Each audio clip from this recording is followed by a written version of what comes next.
in different time zones. Thanks for joining our webinar to support the 16 days of action against domestic violence.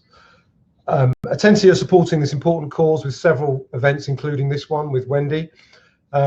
Just a quick bit of housekeeping. The event will run for 1 hour. We're conscious that people have other priorities, so we'll do our best to stick to that 1 hour. We'll leave approximately 10 minutes at the end for Q&A, and then we'll have a short video featuring our bilateral DA solution for you to have a look at the end, and then I'll come back for a quick wrap up. Please use the platform to raise your questions. If we can't answer them today, we'll try and get back to you after the event. So a little bit about me. My name is Matt Previtz. I'll be your host for today's event. I look after UK operations for Attenti, and I've worked within the world of electronic monitoring for over 8 years. My work in the domestic violence space includes supporting UK police forces to pilot and test bilateral GPS electronic monitoring under voluntary conditions, alongside supporting the domestic abuse bill, which is going through Parliament currently, which would see bilateral monitoring used potentially under mandatory conditions. Anyway, that's a bit about me. I'm really thrilled that so many people could join the webinar. We have representation from more than 20 countries, with hundreds of customers, employees, and stakeholders. So welcome, everyone. The fact that we have attendees from so many countries sadly reflects the global issue that domestic violence has become and continues to be. That's why we thought it was a great idea to talk to a victim and campaigner in this space about her experiences. Wendy, please could you turn your video and audio on? I've done that. Hi, Wendy. Hello, yeah, I can hear you loud and clear. So let me just give you a brief introduction, and then we'll move into to our conversation. So Wendy is an award-winning television presenter and producer. She's a published author and an award-winning animal rights campaigner. Her career began as a radio scriptwriter, and she stayed in the world of show business to work behind the camera and eventually in front of it. She is a survivor of domestic violence, but now is happily married to actor Gary Webster. They have 2 boys together, Jack and Freddie, and she lives in West London like I do as well. As well as being a patron of many animal welfare charities, Wendy is an ambassador of SOS Silence of Suicide and has worked extensively with the domestic violence charity Refuge. Good afternoon, Wendy. Hello, how are you, Matt? Yeah, I'm doing okay. Thanks for joining us today.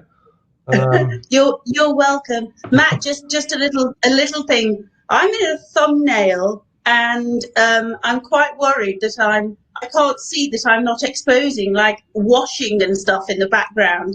So maybe you'd reassure me. No, you look. I mean, the background looks quite tidy. Oh, okay. We're okay. Oh, I see. Yeah. Yeah. That's fine. You're now on the big screen. Great. Thank you. Once again, thanks for taking the time to talk to us. It's great to have you on. If we may, could we start back at the beginning? How did you come to get involved with a man that would go on to cause you so much physical and emotional pain in your earlier life?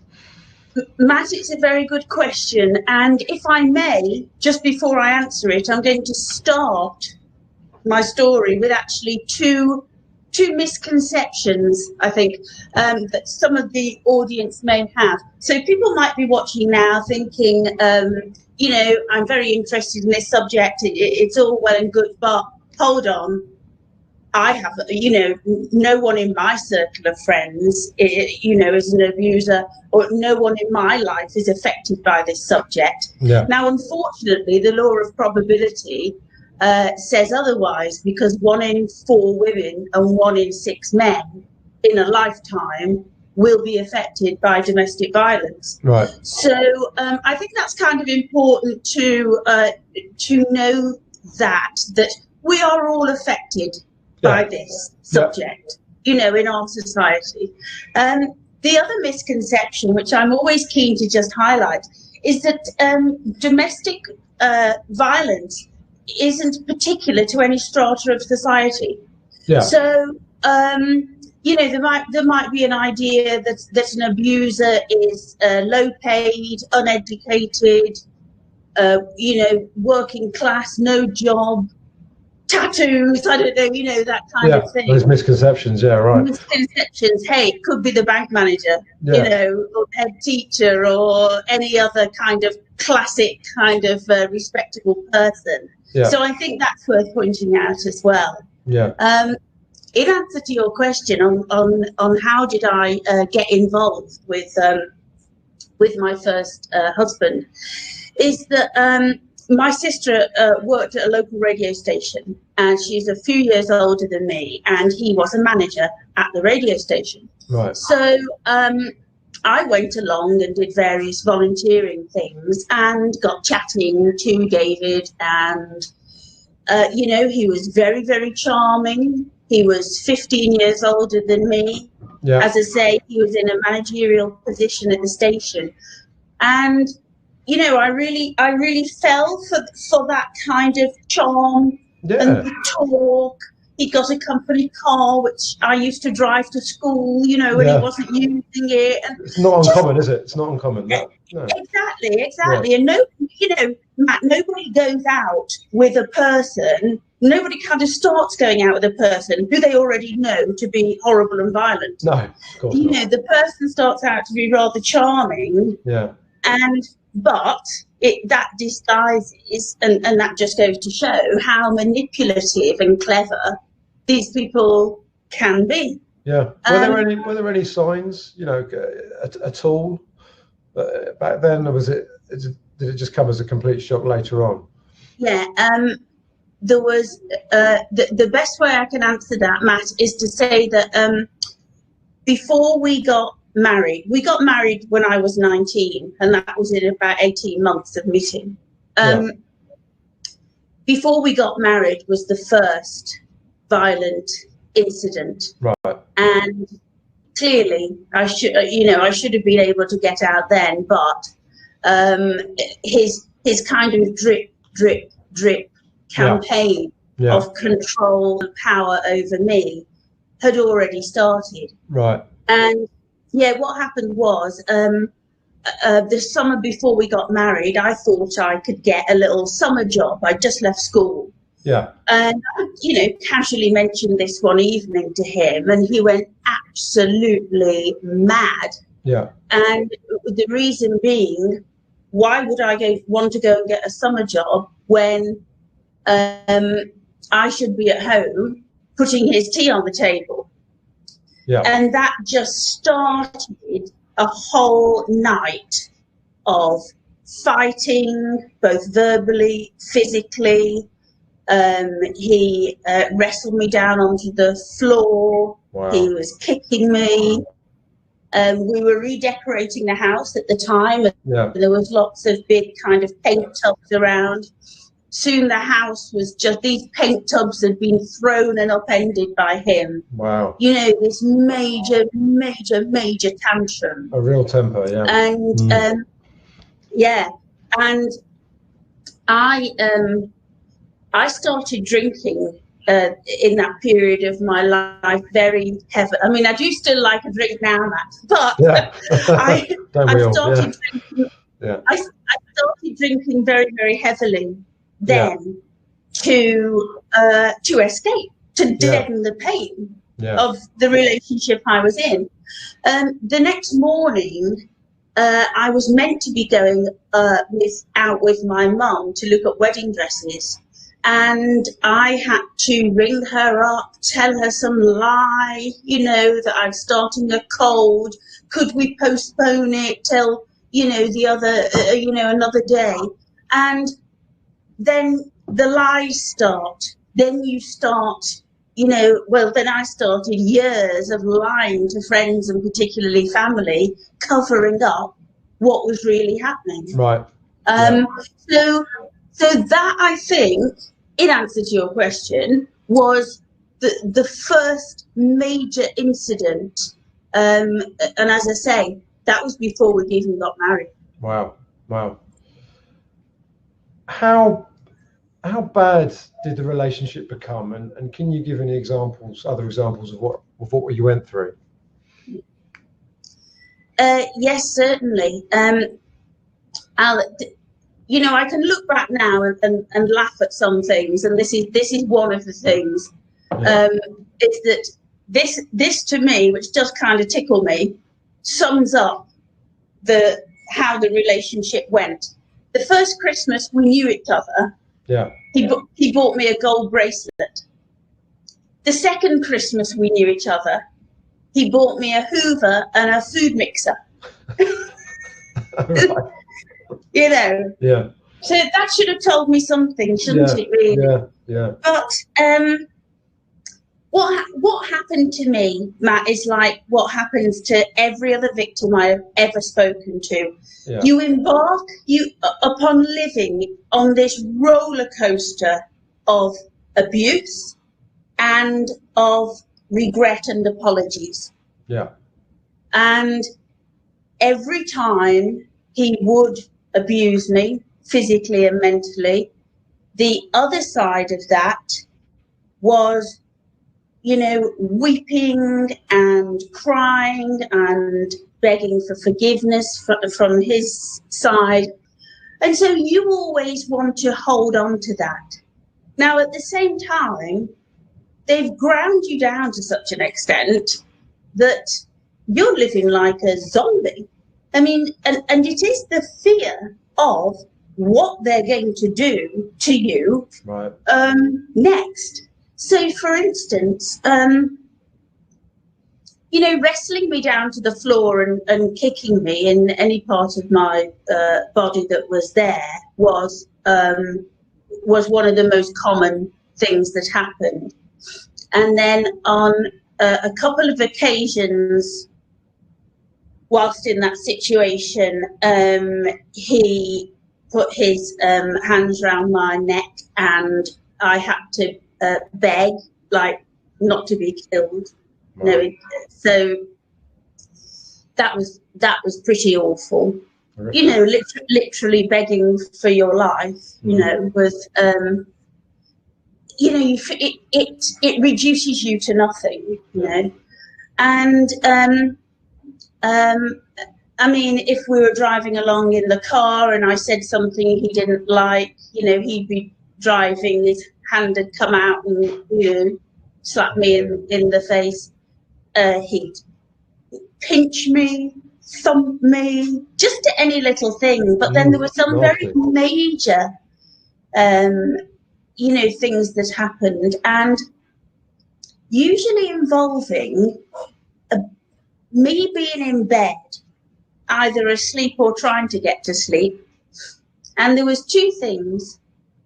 He would either, he'd be in bed as well, and he'd like pull both his feet back and like hit me in the back, so hard enough that I actually fell out of the bed. Really? And the other thing in the bed was that he would fill up a bucket of water and come into the bedroom and literally tip it all over me as I was asleep. Yeah. So that meant that I had to get out of the bed. Couldn't sleep in the bed, had to sleep on the floor because he wouldn't let me go into the spare bedroom. So I then had to sleep on the bedroom floor. And the other things, gosh, there are so many. The other things that were more mental abuse, which, interestingly enough, many women and men, I'm not discriminating between one victim or the other. Many people in this situation will tell you that the thing that they have struggled most with in life is the scars. The scars of the mental abuse. The mental scars, yeah. Physical abuse is very, very nasty, and yes, it's obviously it stays with you.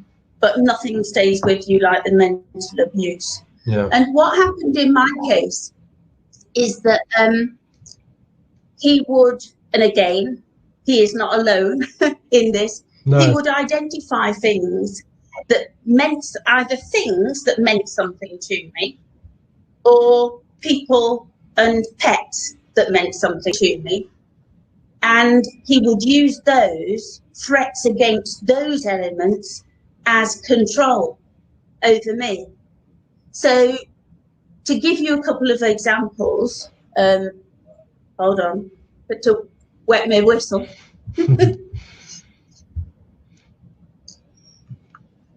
That's better. To give you a couple of examples, I do remember one night trying to leave, but he got to the front door in front of me, and you know, he's a bloke a lot bigger than I am. There was no way I was going to wrestle past him. And I remember him saying, you know, we had a dog at the time, and he said, if you try and leave again, I'm going to take a knife to the dog. And I had no reason, believe me, I had no reason not to believe him on that. So just to reassure people, I actually did manage to get our dog out of that situation and to my parents' house, and they had Rupert for many, many years. Right. But the dog was definitely used as a tool to control me. Also, what was used were ornaments, collections of things, clothes that I liked and treasured. They would be destroyed.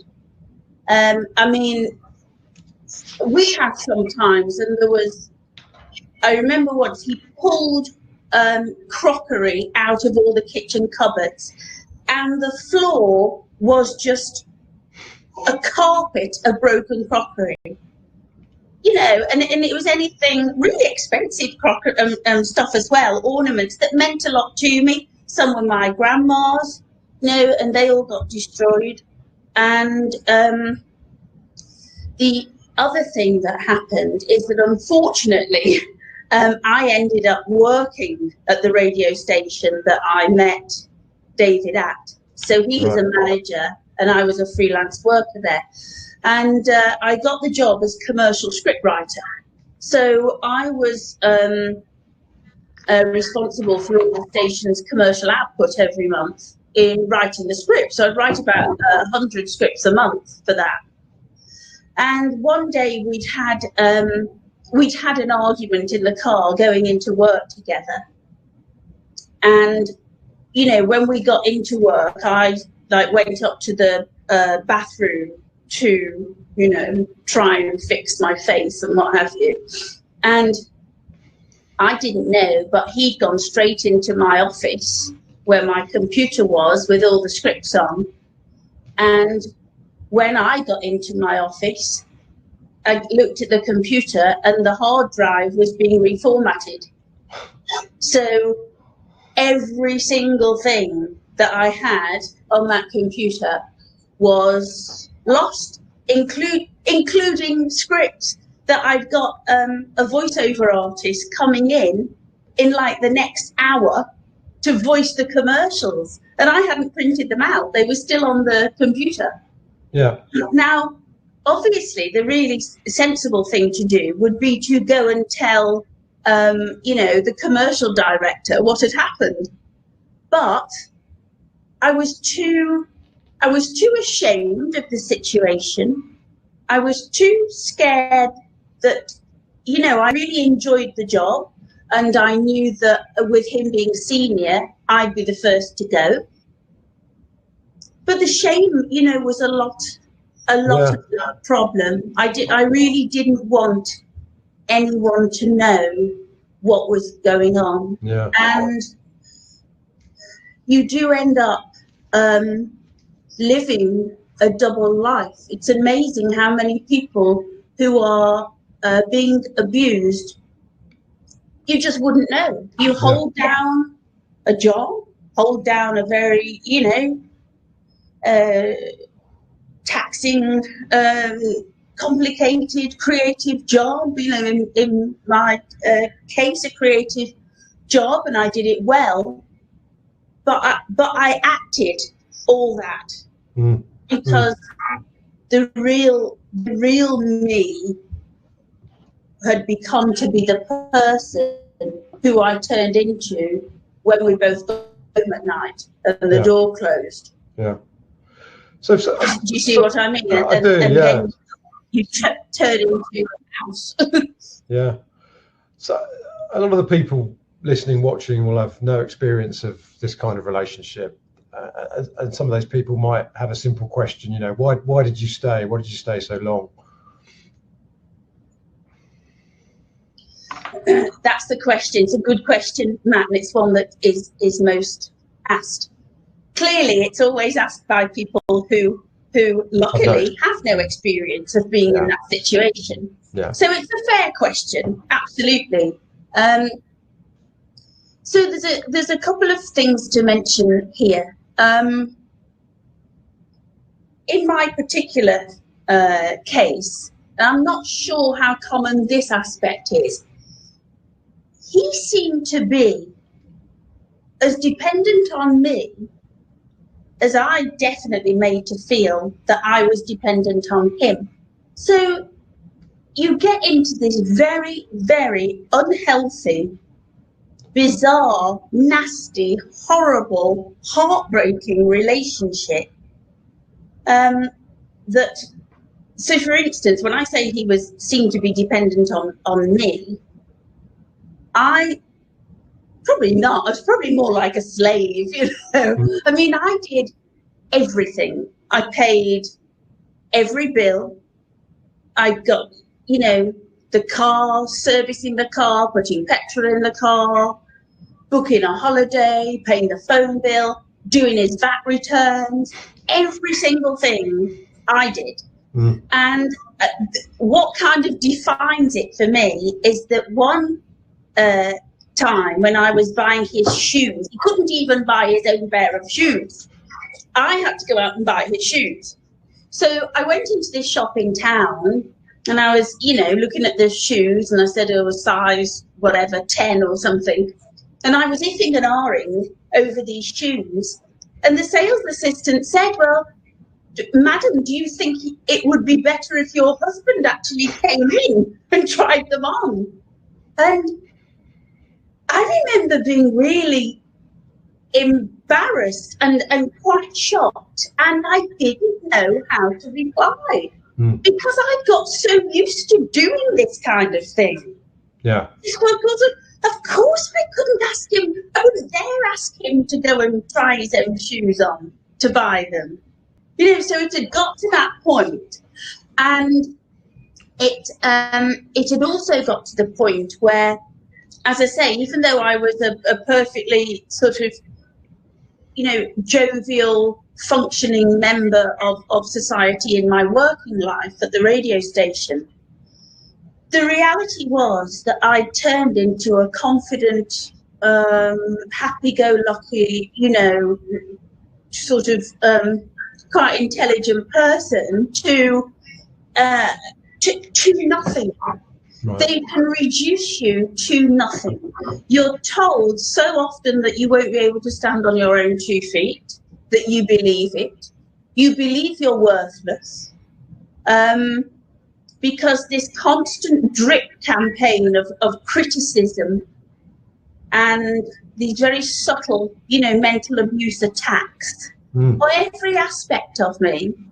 So whether it be my intelligence, my work, my body, how I looked, how I performed in bed, you know, every single thing was up for criticism and to take me down to the point where I could just be manipulated and told to do anything, because I didn't have the strength by that time mentally to get myself out of what I knew was a dreadful, dreadful situation. Yeah. You know? Did at this point, did friends or family notice a change in you? Did anyone try to step in at all? Again, good question. And the answer is no, because I did such a good job, I suppose, of not letting them know. Yeah. The other thing is that an abuser often alienates you from the people that you're closest to. You know, they want you all to themselves, because that's the way that they can exert the control. They don't want any outside influences like your friends and family sticking their nose in to the relationship. So it ended up, you know, that I really didn't have many friends, Right. apart from the people who I interacted with at work.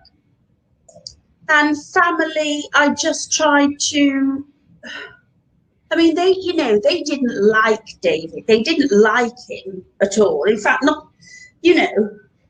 wasn't a particularly likable person, although I don't think, well, I know that people didn't know what he was actually doing, was actually capable of. But in answer to your question, no, my family didn't know at all. And again, the family is something that he kind of started to use against me, because if he knew any particular things about my family, say for instance my dad, who was a businessman, his tax affairs or something or whatever, that would be used against me as control. Oh, well, I know something that's going to damage your family. I know, you know, if you don't do as I say, I will make life very difficult for the people that you care about.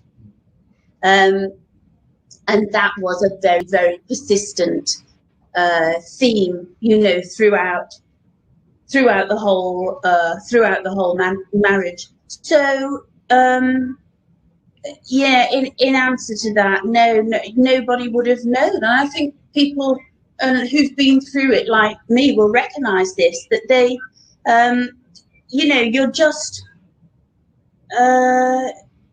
just become incapable of living in the way you used to live before, and you just become a shadow of your former self. Yeah. And I almost haven't got the words to describe it well enough and deeply enough as to how that happens, and how therefore you can't just simply walk away. No. And there's a lot of, you know, as well, I would have, if I'd have walked away, I was aware that I'd lose my job. So not only would I lose him, which meant that I wouldn't survive, because I'd been taught to believe I was incapable of surviving on my own. So not only would that happen, I'd lose my job, so then I'd lose my income, and it would have, you know, I just saw this dreadful domino effect of disaster. And so that's why people stay in these dreadful relationships as long as they do. Yeah. So what brought it all to an end, Wendy? When did it finally come to an end? Well, there was quite two specific incidents, Matt, in that regard.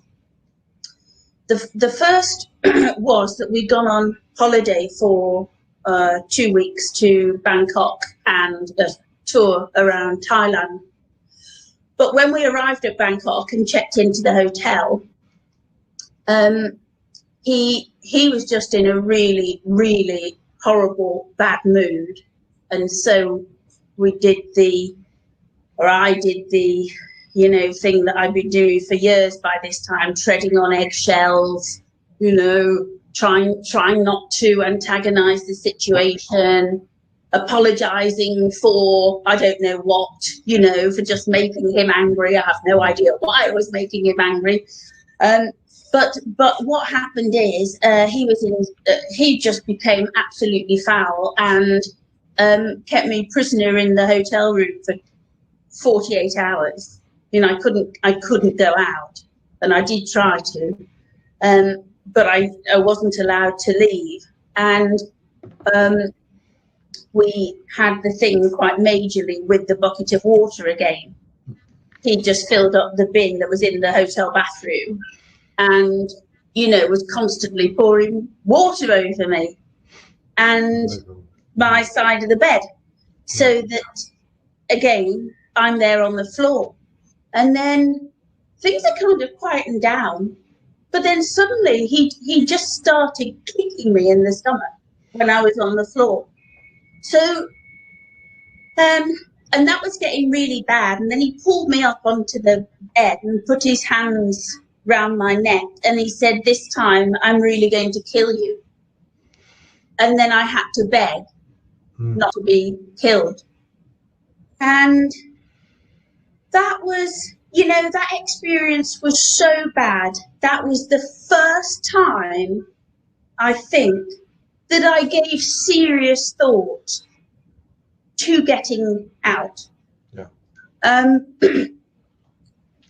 We got back home, and literally just a few weeks later, we were at work together. And I was sitting doing something in an area of open plan office.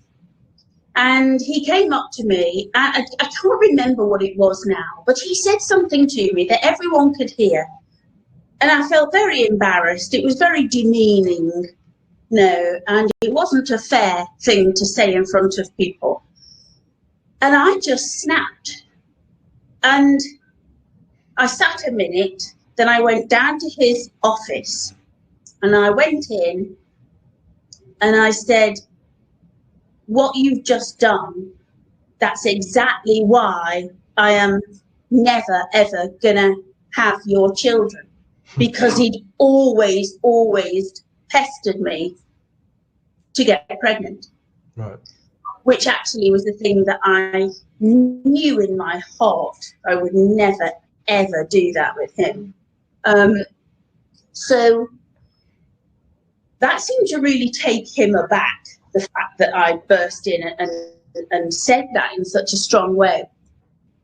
And suffice to say that the next day at home, I remember he packed his bags, a hold-all stuff, and he said he was leaving, and that was it. Bizarrely enough, I was distraught. I was inconsolable. I was actually by the back door as he was leaving in the car and with his hold-alls, and I was on the floor begging him to stay, because I didn't know how I was going to be capable of surviving, because that's what I'd been reduced to. And he did give me a classic line, which again now is quite amusing. He said, "Well, I may come back to you if I ever want my shirts ironing." So, so that was his parting shot. Right. And that's how ultimately the relationship came to an end. Right. And once he'd left, how safe did you feel? Did you feel safer? And in particular, did you feel safer not knowing where he was? What happened in the aftermath is kind of twofold. Is that I eventually, when I picked myself up off the floor, I rang my mum, and she and my auntie came to collect me, and we went back to her house, my parents' house, and I stayed there for a few days. My dad got me a very good divorce lawyer. Right. And it didn't take long, given how low I'd been for the past 5 years. It didn't take long for this blurry haze of a horrible, horrible time in my life to start lifting, because I realized I wasn't on my own. I realized I wasn't the only person. I thought I was the only person in the world that was suffering like this. Yeah. I had no idea how widespread it was, no idea at all. And the lawyer, actually, one of the first things he did, I'll always remember it, he asked me to write the story down of my marriage, so he'd got a good handle on it. And he said he dealt with a lot of cases of, domestic abuse. He said, but this is particularly bad, So I had a lot of support where I really needed it from him, who I will never, ever forget him, and my friends and family when they knew the truth. Unfortunately for me, David then decides that he doesn't want to leave me after all. He actually wants to come back and make a go of things. So luckily, I, by that time, have now seen a better life ahead for me. Yeah. And no way on this earth want him back. He even actually wrote to my lawyer a very heartfelt letter, about coming back to me. And my lawyer just rang me up and said, there's no need for you to reply, Wendy. I've already told him that is not going to happen. Right. So, but what he did is that I changed the locks actually on the doors of our house, because I was back living there then that time. I went back to the sort of marital home and I lived there. I changed the locks because I'd been out one time and I knew that he'd been in. So I changed the locks, and then what happened after that is that he turned up at my parents' house a couple of times. He'd ring up and say, I need to speak to Wendy. I'm in the phone box at the bottom of the drive, which was really, really horrible. And the worst thing was I drove back to, my house once. It was a very isolated house as well in the country. And I swung into the drive and then the headlights came up on his car. Yeah. So he was at the house waiting for me. Yeah. And I called the police. Back in those days, they wouldn't do anything. So they said, well, it's his house as much as yours. Yeah. Can't do anything. I suspect that it isn't the case now, but it certainly was all those years ago.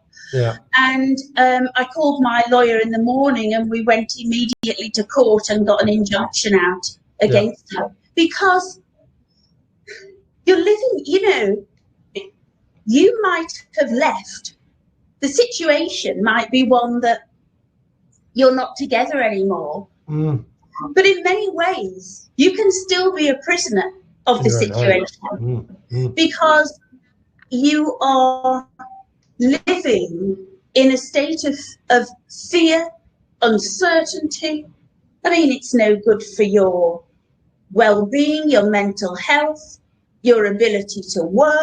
It's no good for anyone in society, the impact that it has, and the thousands and thousands of women who are walking around living in this horrible no man's land of fear. Do you think if, obviously there's technological advances nowadays, and do you think if the sort of bilateral GPS solution that we provide would have made you feel a bit safer, knowing where he is? Oh gosh, yes. To be honest, because the technology has been about for some time, it's actually unbelievable to me that it hasn't been employed before now, because the technology is there. The GPS tracking device that both the abuser and the victim have, which can prevent, this is the thing, it's going to prevent their paths crossing, because you get, am I right? And you get an alert. Yeah, you get an alert before that happened. So to me, it's an absolute no-brainer. It's preventing the problem before it happens, and also it's giving the victim back what they've been denied for so long, and that is their freedom. Yeah. And you know, I can't stress enough how long the impact of being in a relationship like that stays with you. Yeah. I mean, I was going to say, how difficult has it been to recover from these experiences? Well, hold on, it's another story. God. Unfortunately, I let the situation of what he'd done to me fester in my mind for years afterwards. So I think I lived with his control over me for another 8 years beyond splitting up. Yeah. Because not a day would go by without I was wondering where he was. You know, would he attempt to come back? The other thing was that I felt such a fool. I felt such a mug for having. I looked back, I couldn't believe what I put up with. Yeah. And I blame myself for that. I did blame myself. I don't now. I can rationalize that. But I tell you what thought festered for years. And it's not a productive thought to have. And it doesn't bring you any comfort at the end of the day. I wanted him dead. I wanted for either someone else to kill him or for me to kill him, or I kept looking back over our relationship and some of the instances that I've been through, and I couldn't believe that I hadn't taken a knife and killed him when I had the chance. Yeah. And that haunted me for many years, because I felt it was a bad reflection on me for not having taken control of the situation. I know it sounds bizarre, but do you know where I'm coming from? Yeah, no, I do. With that. And to finish that kind of story is that I met my husband now of 21 years, Gary, and we met, and I had to confess to him very early in our relationship. We were having a conversation and I had to confess to him that not a day went by that I didn't think about my first husband. Yeah.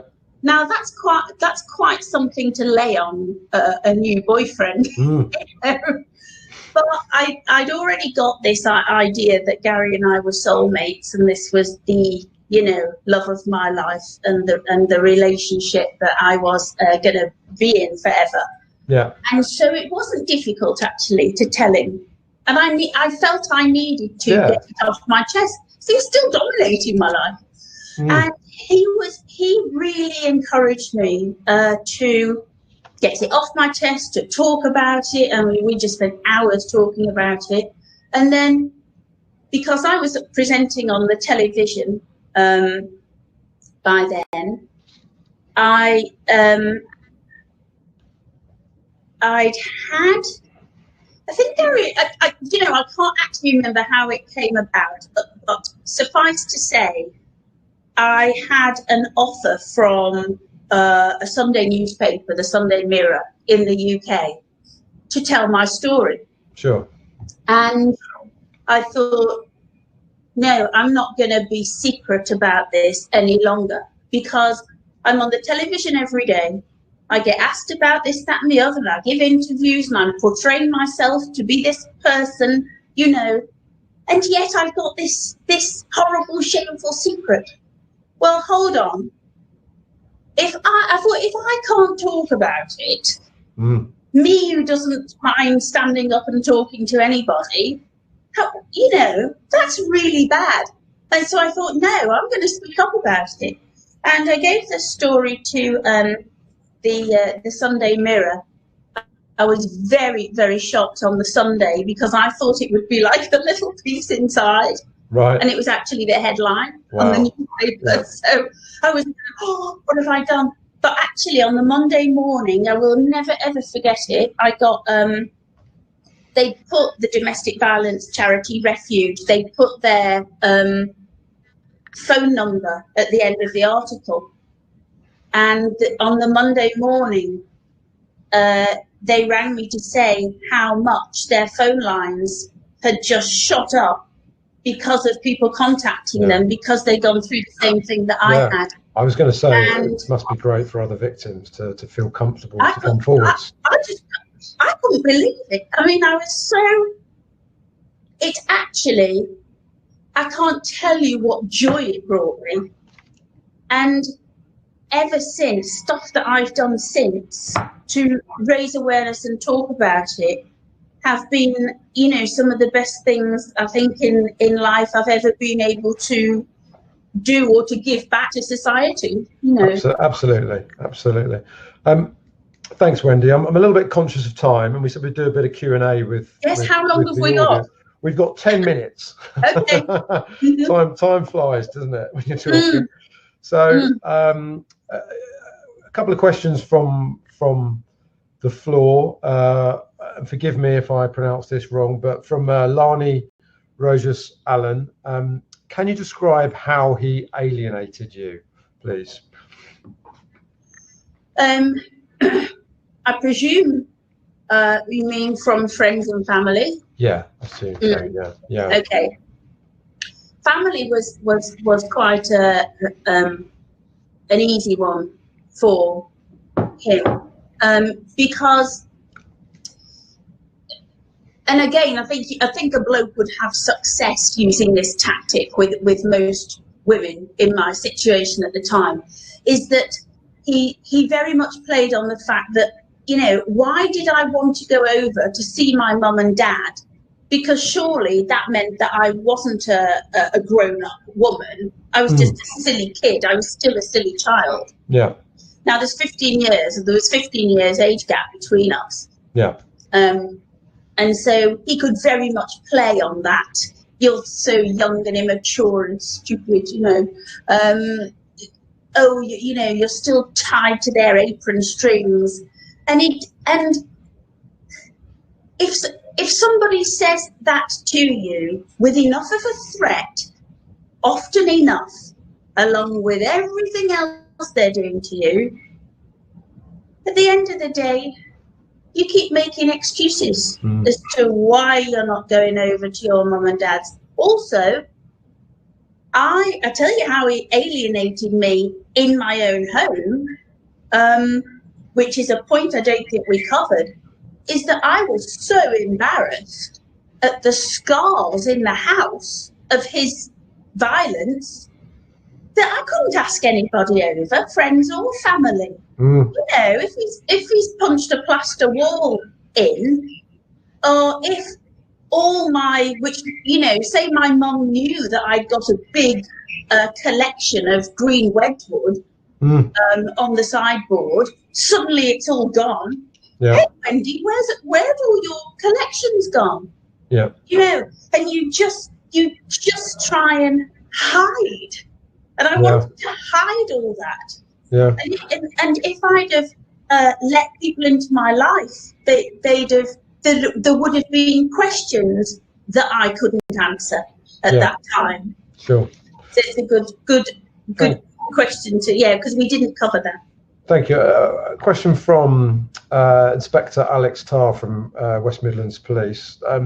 Did anything ever happen to him in terms of prosecution or, you know, with the police? No, because in actual fact, he didn't break the court injunction. Right. And I've got to say that I think we must be talking now, we're talking like in the region of 30 to 35 years ago now. And as I say, when I did ring the police at the time, they, when he'd come to the house before the court injunction, they could, you know, they wouldn't do anything. So Yeah. I remember being quite scarred by that. Yeah. That I thought, right, that is an avenue that's cut off to me. I can't ring them again because what's the point? Yeah. I must make it clear that that wouldn't happen now. No. Right. But no, we got divorced. It took a long battle to sort everything out. But no, and I don't even know if he's still walking on this earth. Right. But no, in answer to that question, there was no prosecution, and Okay. you can't.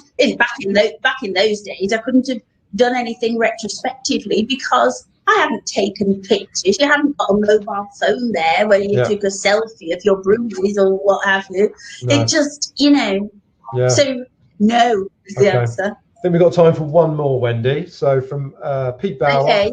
of DRD. Pete says, firstly, thank you so much for being so brave and sharing your story. Wendy, I wonder what you make of the domestic abuse bill currently in Parliament that extends legal protection to those who are coercively controlled through emotional or mental means. I'll be perfectly honest, Matt. I think you know more about the bill than I do. Yeah. Yeah. So you can tell me what you think because I value your opinion. Well, I mean, I think it's for me, it's about accelerating the bill into law, so that some of the measures that are proposed, can come into effect and have benefits. So I think it's really important that people such as yourselves are a voice and are a champion for the victims and for the bill to get into law as soon as possible. That would be my summary. Wendy, we've got 1 minute left, so we need to cut to the video quite quickly. Right, okay. So time has really gone quickly. Have I got any time or not? Any passing comments? Yes, Wendy, just want to say something very quickly. I want to reassure anyone who is in my situation, your life has not ended if you leave. Your life has only just begun. And I have gone on to do, lots of great things. And one project I happen to be involved with at the moment is working on a new television series called The Refuge. And Right. I've been asked to be script consultant on that. And, things will come good in the end, I guess, Matt, is what I'm trying to say. Yeah. Because I want to inspire people. Okay. Thanks, Wendy. But we'll cut to the video and then I'll come back to wrap up. So if everyone could just stick with us for another 2 minutes, I just wanted to show you a brief video of our bilateral system.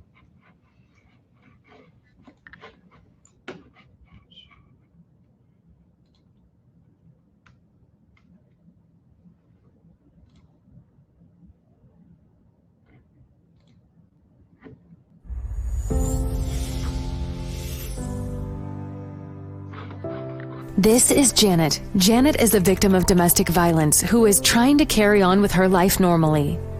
Domestic violence is a global problem, affecting an increasing number of victims year on year.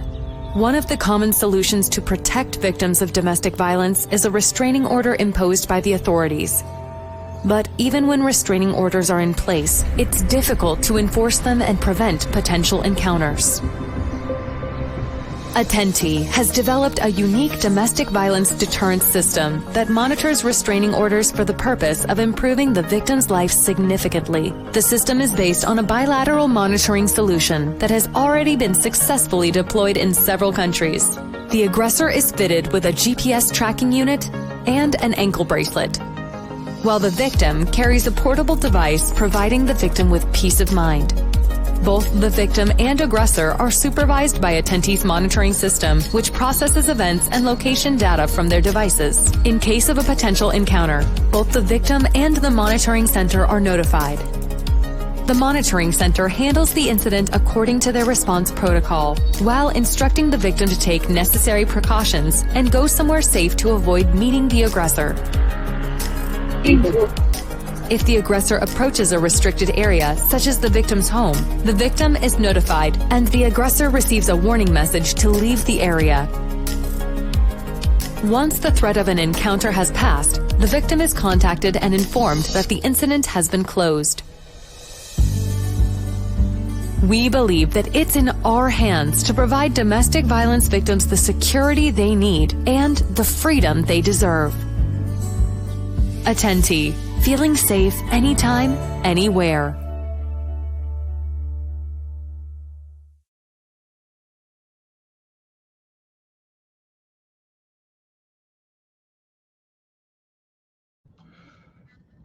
Great.